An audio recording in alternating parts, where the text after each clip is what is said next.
Today I'm westbound in search of the boat builders of yesteryear.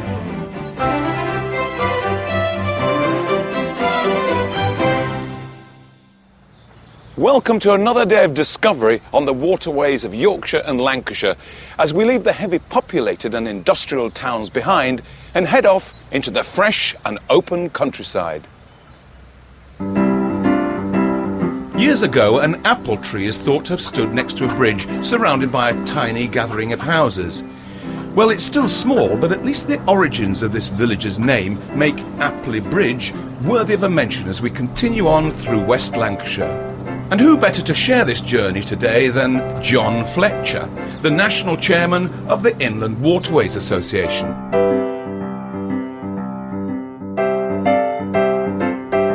We're off out into the country today, folks, as Appley Bridge, Parbold and the Rufford branch all lie in wait before we arrive at the scene of many a boating tale, Burscough.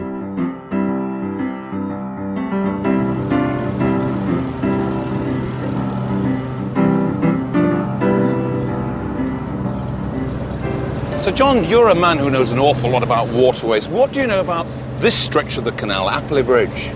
Well, it wasn't the original line of the canal because this canal was an awful long time in building and they kept changing the route.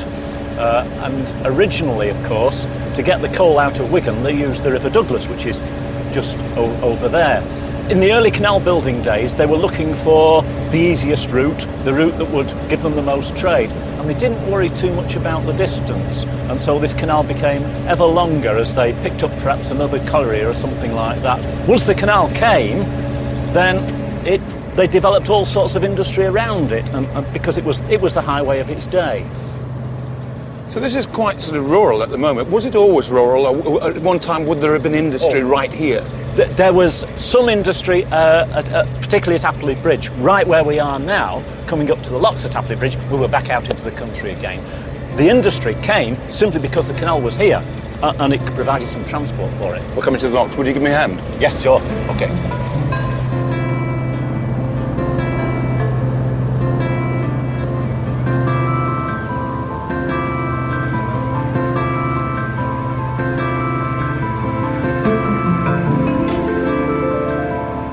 There's something special about this lock, isn't there, John? This lock was the lock that was built when the canal was originally built. It's a deep lock, it's about 12 feet deep. And it uses a lot of water. And so, as one of the exercises that they did to try and save water, they built a parallel bit of canal just to the side there. Just over there, yes. And there are 2 6-foot deep locks. But that wasn't just the one way of saving water. They used to actually allow the water to drain out of this lock, the top part of this lock, into one of the other locks. So that it was ready like for a feeder pond? Yeah, it was used as a side pond. Oh, I see. So the 2 locks at the side were used as side ponds as an attempt to save water. It didn't really catch on, but it did provide the opportunity. This is the last lock for 20-odd miles. And it did provide the opportunity, if boats happened to meet, they could use either the 2 lock line or this 1 deep lock. Because originally the Leeds-Liverpool wasn't very good at conserving its water, was it? Oh, the Yorkshire side was terrible. And it was 5-rise? The 5-rise and the 3-rise. And of course, all the water that ran down the 5-rise then bypassed the 3-rise. You came to use the 3-rise, you used even more water. And they were beginning to learn by the time they came over this side. And there's always the compromise. What makes it easier for the boater and what doesn't waste too much water? And that was a compromise that they were always trying to balance up, and this was just one of the ways that they tried. Well, as this is our final set of locks before we arrive on Merseyside, then it's about time we discovered how these colossal contraptions are made. Just 2 British Waterways workshops are responsible for keeping up with the demand as well as carefully transporting each and every bespoke gate around the country. While smaller gates come from Braidley near Wolverhampton, these massive versions are similarly crafted in Wakefield. We specialise in the broader size gates, and Braidley workshops specialise in the single gates, which are a lot smaller.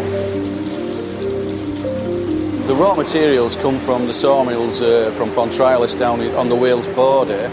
It's predominantly Welsh English oak, and is machined and planed to the sizes that's required to make the lock gates. Then the guys set them out from drawings which are produced in the office, from the guys that do the surveys. We produce CAD drawings, so the guys actually can produce what they want. Every lock gate is definitely bespoke. There's no standard design or standard size. Everyone is certainly bespoke.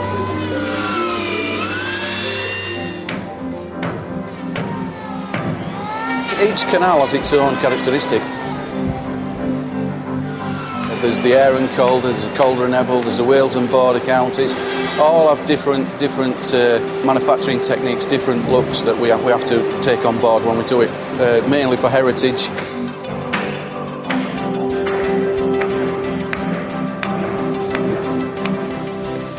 The past is very important for the waterways. We can make one lock gate that fits all the same design, but that would be no good for the boaters out there. They like to see the differences in the canals, the differences in the regions, etc.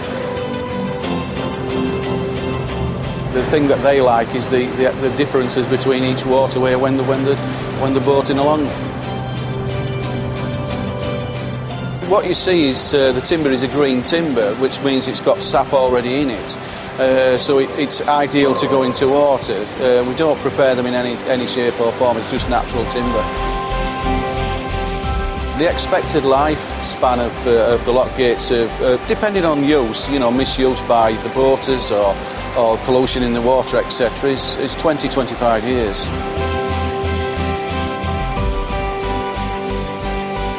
We're very busy at Stanley Ferry and at Bradley. We have a turnaround of 4% of gates per year to do, to keep up just with, it's like painting the fourth bridge, just to keep up with the decay.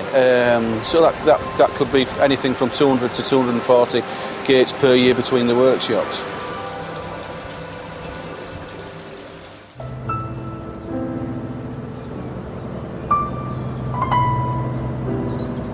John, a lot of people think that boating holidays, it's got to be about pretty and rural things, but how do you feel about that?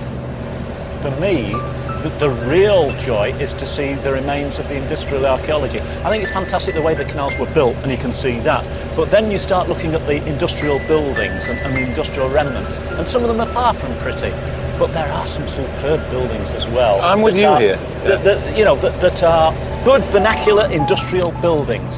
But they are vernacular, as the bridges are. If you saw an original Leeds-Liverpool Canal bridge, you would know it had to be the Leeds-Liverpool Canal, because they're distinctive. They were built by the local people, they were designed by the local people. And strange enough, we're just coming to one, aren't we? Was this built at the same time as the canal then? Yeah, that one is contemporary with the building of the canal.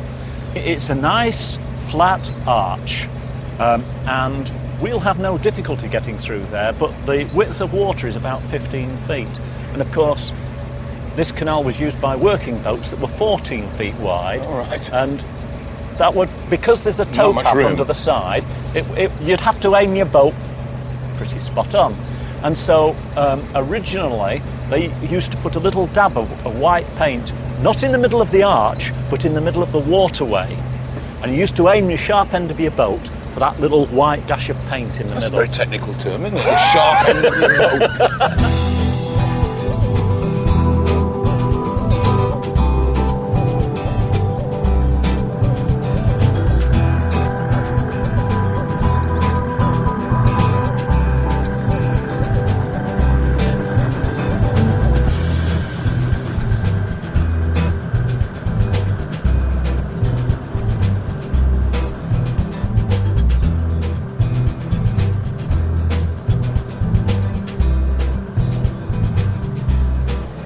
Coming up to something now which looks interesting. What's all that? Yeah, we're coming into Parbold, and the line of the canal to Liverpool goes to the left, but the bit of the canal to the right is where they originally started building the canal, and then they decided they'd take a different route into Wigan, so that now only goes for a few hundred yards, but we're on the bit that replaced it. So which way are we going, left or right? We're going to go left. Okay. But that is a historic bit of old route of canal. Now, this is interesting, John, coming up. What do you think this is? Well, that's the remains of a windmill, obviously without its cap and without its sails, but you can see sort of sloping walls, and that used to be a windmill. And what is the location? Whereabouts are we now? We're Parbold village is away to our right. It's a village that's spreading, and instead of being a village, it's now becoming a commuter area. Now, this bridge here doesn't look very original. No, that looks like concrete slab and made to look slightly stoneworky on the top, doesn't it? Yes, it's amazing how esoteric, how wonderful the old ones were, and somehow how boring the new ones are. Yeah. John, are my eyes deceiving me, or is that a pillbox?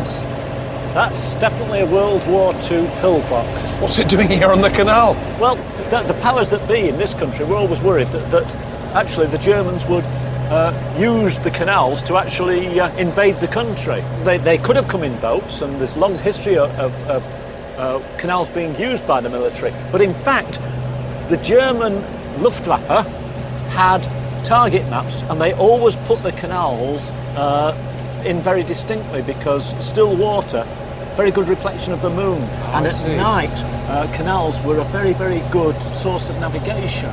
So it wasn't so much they wanted to bomb them, it was more they just wanted to use them for navigation. Well, they might have wanted to bomb them, but equally that's why the Germans took such an interest in them, because they would provide guidance for them when they were navigating in the air.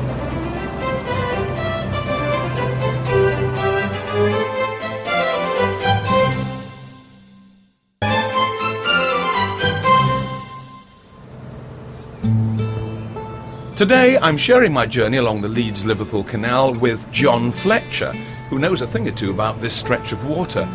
After all, not only is he the national chairman of the Inland Waterways Association, but he's lived on and cruised these northwest canals for more years than he probably wishes to admit to.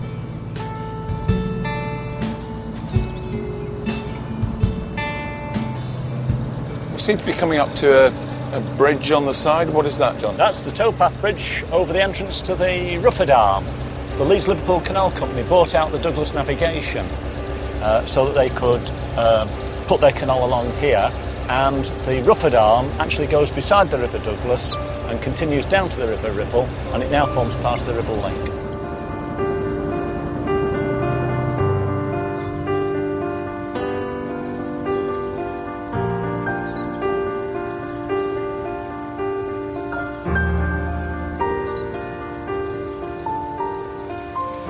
This is absolutely brilliant. You know, this has got everything, hasn't it? You get a real sense of history here, don't you? Absolutely. You know, like we used to say in the 60s, it's just got that vibe. It's just got everything you could wish for in a canal. And this... Well, yeah, this used to be a dry dock. But, I mean, you could have got a couple of wide boats, 14-foot wide boats here without any difficulty at all. They would be laid along here. One would be laid along these balks here. There's one that's fallen off. So you'd float your boat across the top. And the boat, as the water went out, would settle on those beams. Now, I suspect from those stones there was another place so you could bring two boats in at once. It must have been a fantastic facility in the old days to be able to bring your boat here and do repairs where it was nice and dry. Well, it's still very expensive to dry dock a boat, and as you will know as a boater, you've got to do it every so often anyhow. Yep. It wasn't. You were saying it's nice and dry. This one didn't have a roof on it, because they didn't think about such things in the old days, and some of the later dry docks eventually got roofs over them. It would have been one hell of a roof over here. Why would they not use this? I mean, this is a fantastic place. Why would you stop using it? Possibly health and safety regulations, and one of the things is, of course, this is for big boats, big commercial boats that were on this canal, and it would be very wasteful of water to use something like this for narrow boats. I mean, it is a very, very big area, this.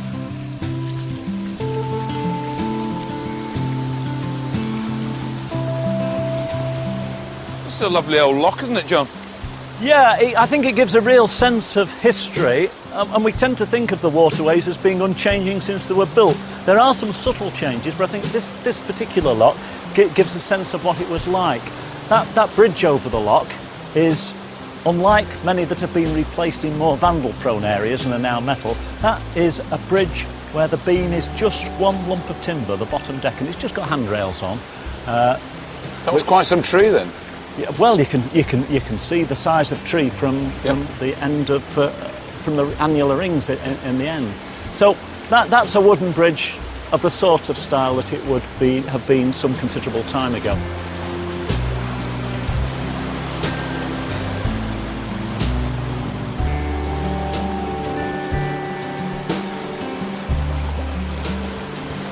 Rufford branch, quintessential canalling. Where on earth does it lead to, though?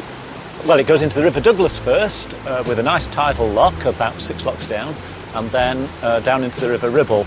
And that, of course, provides the new link from the River Ribble near the centre of Preston up into the Lancaster Canal, and links the Lancaster Canal to the rest of the system for the first time.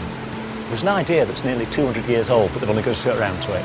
I hope there's no questions afterwards, because that's quite complicated. We've seen some great sights, not the least of which is that amazing bridge back there. Yeah, I think that bridge is one of the sort of real pieces of special canal architecture. It's a long bridge, and the horses on the main line of the canal, when they were towing the barges, would gradually get higher and higher than the boat, and it's got a nice smooth parapet all the way along so that it won't snag the tow line. The tow rope. And it's very utilitarian, but because it's got there for a purpose, it gives beautiful lines, and you see that so often on the canals. It's just one of those special things for me. History coming to life. Yeah, very much so. We've seen a lot of that. Thank you very much. Pleasure.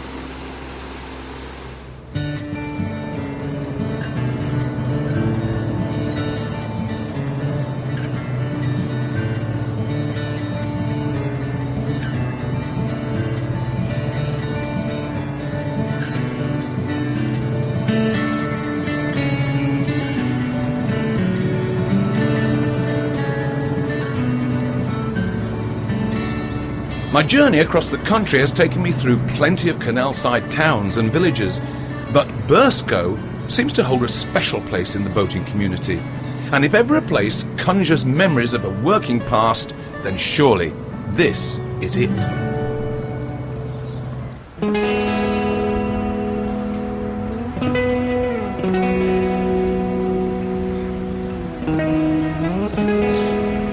The original settlement of Burscough was Burscough town, was Burscough Bridge really developed with the coming of the canal and latterly with the railways, and we've also got the A59, the trunk road going through, so this was like a sort of natural cross of transport routes, and you can see why Burscough's developed in the centre with the railway and the canal. Another trade out of Liverpool was actually manure. Night soil was transported out to the farms by barge and unloaded by barrow and shovel. The boats would be loaded at the refuse wharf, the muck wharf in Sandhills in Liverpool, and be horse-drawn out to any canal-side field. So, for argument's sake, if it was Burscough, that's 24 miles from Liverpool, you'd be looking probably at least a 10-hour journey by horse with a loaded boat.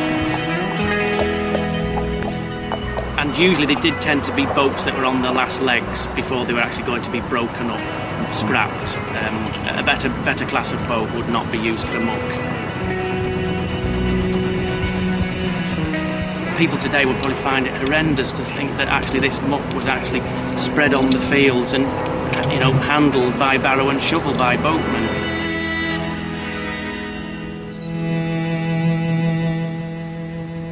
The last traffic through Burscough finished in 1964, so we've not had any active canal transport through Burscough since then. Quite a lot of the old characters of Burscough who worked on the canal have now gone. However, there are a few, such as the Lawsons and the Drapers, who remember working on the canal as boys. Cargoes along here range from cotton to coal and machinery to maize, and the name Lawson is also synonymous here, with 3 brothers and their cousin only too happy to share childhood memories of when this was a working town. Well, there was quite a lot of work in Burscough, really, because there was an ordnance depot as well, there was the railways, farming, canal, of course, but a lot of our group ended up on the canals, as our parents did, and uncles and grandparents. My Uncle Tommy, I don't think he ever worked anywhere else. He worked on canal from being a lad of about 7 or 8, I should think, my Uncle Tommy. They tried to take as much of their own made food as they possibly could. They were great bakers and pie makers, and they'd always have a bit of leg of bacon, ham in for a cabin. So they didn't have to spend any money wherever they went. They could be And the beauty about the job was everything was with you. You got everything on board. They didn't really move out of their own circle. They weren't comfortable with strangers, a lot of these old boating people. They liked their own company. And even today, I know 2 or 3 lads that's boating, and I said, like, do you go ashore? And they said, no, you're only talking to strangers if you go to the pub, you know. That's the sort of attitude they have. We never saw any narrow boats or very few pleasure boats. It was commercial traffic only. Well, road transport so slowly worked it out, you know, it wasn't economical anymore. But Ainskers used to, they worked the horse boat as well, didn't they? They were that's the horse boating company. It is in your blood, really. You know, I was born just down the bank of Peace down there, and it was a great upbringing. I can say that. Fond memories of being fetched up here as kids. As you get older and you realise the importance of the canals, then it sort of gets home to you how important it was and the amount of traffic that was moved and the amount of people that were employed on it. But as kids, it was just another job, and if you were lucky, you ended up working on the barges. That's it. Yeah. I used to join people on any boat, really, what was going, and have a trip out in summer holidays. That's what we did. School holidays. School holidays, we're always out. It's a great way for kids to spend the time. If your parents was a bargee or your uncle was a bargee, and you were able to go with them on your school holidays, it's better than going anywhere, wasn't it? Yeah.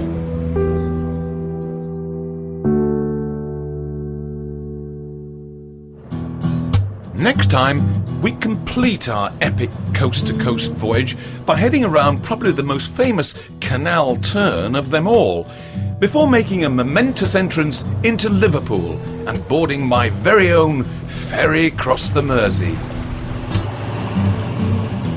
Well, we're nearly there. Our 197.25-mile journey from coast to coast is drawing to a conclusion. But there are still plenty more magical sights to be had here along the Leeds-Liverpool Canal. Shh! I can hear the River Mersey calling. See you next time.